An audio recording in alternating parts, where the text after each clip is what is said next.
Rate for new college grads has recently surged, and some economists say businesses are now replacing entry-level jobs with artificial intelligence. Here's CBS's Ali Bauman.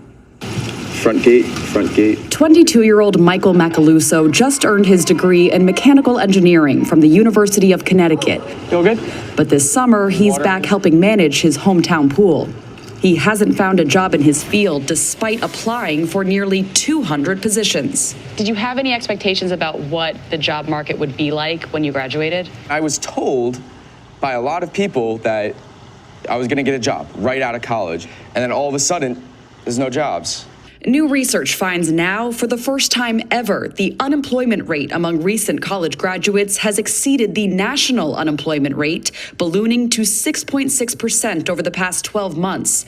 Oxford Economics' Matthew Martin. This kind of goes against what you would expect. Those with higher educational attainment usually have better employment prospects than those with less educational attainment. Martin's team believes companies are eliminating formative entry-level jobs, the work handed over to artificial intelligence. Decades, college has been the pathway recommended for tech companies are by teachers, parents, counselors, and even people in society. And it's suggested you pursue a study that will help you in the near future, that will help you to be stable, that will help you to provide for your family. And most recommendation was take the courses that is related with the STEM program: science, technology, engineering, mathematics, health, architect. All those studies was highly recommended by teachers, parents, counselor, and people in society. But it must be very frustrating as a college graduate going inside the workforce, hoping that you'll be able to find a job in the studies that you spent almost 4 years of your life in college. After all these years, all the hard work that you put in, all the stress that comes with trying to pass your exam, your midterm, your final exam, all the late night, all the sleepless night, all the crying and all the sweat and tears. Now you go inside the workforce and you can't find a job. It must be very frustrating for so many college graduates. And after that, you have a bunch of student loan debt that's basically just waiting for you after you graduate. And the Department of Education will wait probably about 6 months to probably a year until they start basically knocking at your door, asking you to pay back the student loan debt. So many college graduates can't find a job. And most of them are basically going back to the old job that they used to do. Some of them will go back to working in retail. Some of them will go back working in warehouse. Some of them will even go back working in fast food restaurant, which there's nothing wrong with going back working those jobs. But so many of them believed in a dream, believed in the idea of going to college. After they graduate from college, they'll be able to find a job based on the study that they had in school. And this is the reality for so many people. I can relate to this because I was in that position at one point. Because I graduated from college in 2016. And I spent about 2.5 years just trying to look for a job that is based on the study that I studied in college. And after I found that job, 6 months later, the pandemic hit. I was laid off.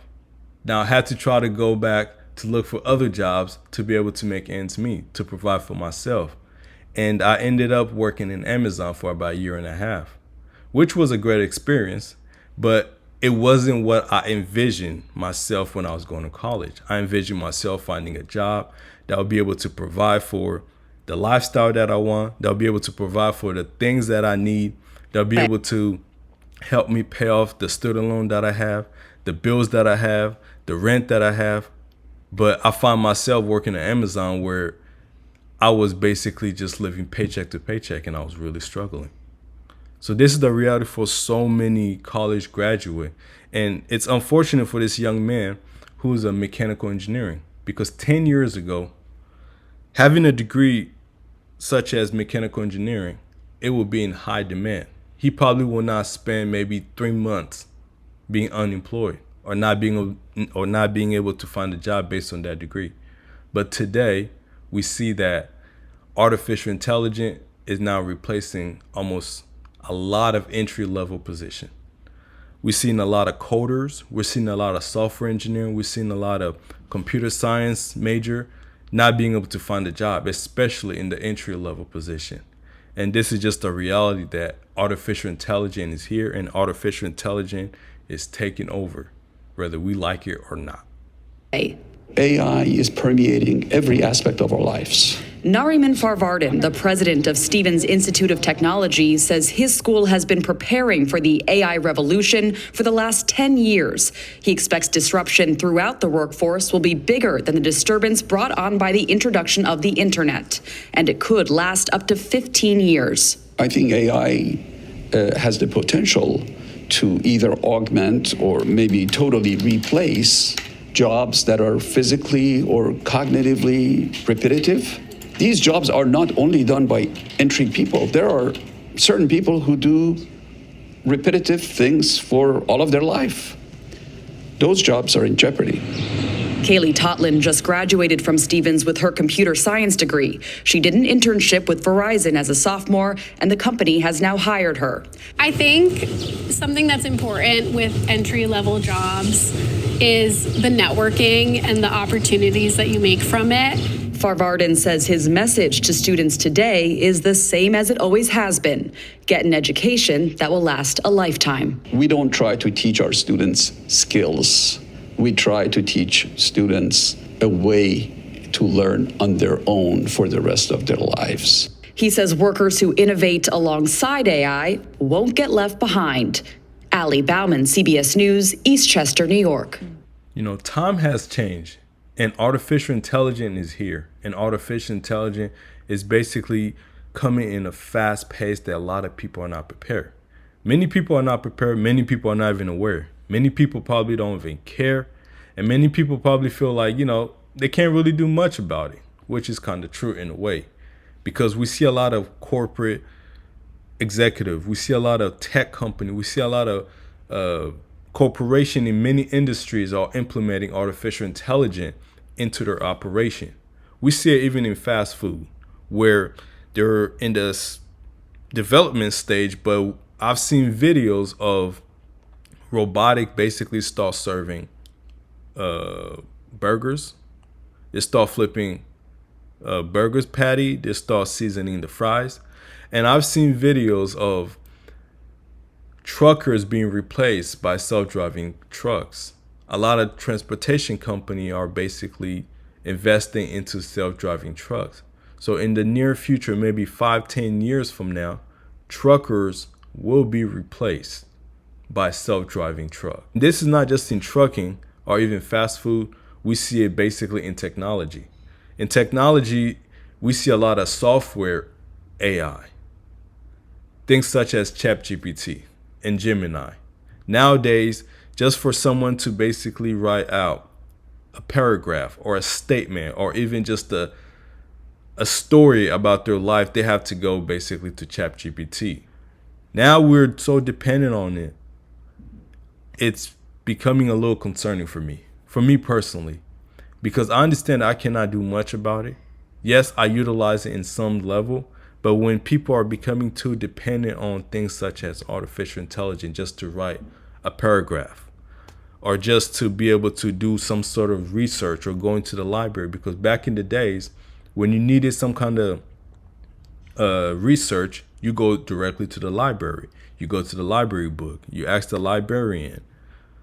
You go to the library. You ask the librarian the section that you're looking for, the type of things that you're looking for, and they direct you to the library where you go get a book and you start going through the books to try to find the things that you was looking for. But now today, everything ChatGPT will basically do it for you.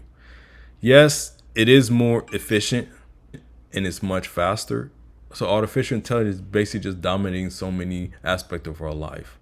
And we will see this also happen in so many entry-level positions, where a lot of college students who pursue degrees such as computer science, coding, software engineering, programmers, and so many other degrees, they will be basically replaced by artificial intelligence. And this is sad because now a lot of people who are in college are basically wondering like, okay, what kind of job is out there for me once I graduate that I will be able to get? Yes, there's a lot of people that will be able to probably, surpass that obstacle because maybe they did an internship, maybe they have a good networking, that they know people that will be able to help them to get those jobs. But there's a huge rate of people that are graduating from college that are going unemployed. This is just the beginning stage.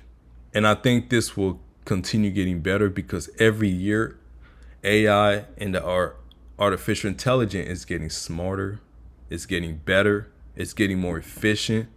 It's just becoming more accessible for so many people, and it's becoming even more attractive for a lot of corporate CEOs to be able to implement it, because if they do not adapt, there's a high chance that they will not be able to survive. Their competitor will be able to surpass them. So they have to make the hard choice of basically cutting most of their employees, cutting the cost, and invest more on artificial intelligence. Let me know what you think in the comment. If you're a college student, if you're a tech worker, or if you're someone who's basically concerned about artificial intelligence, I would like to hear your comment in the comment section. Please make sure you like, you share, you subscribe. Until next time.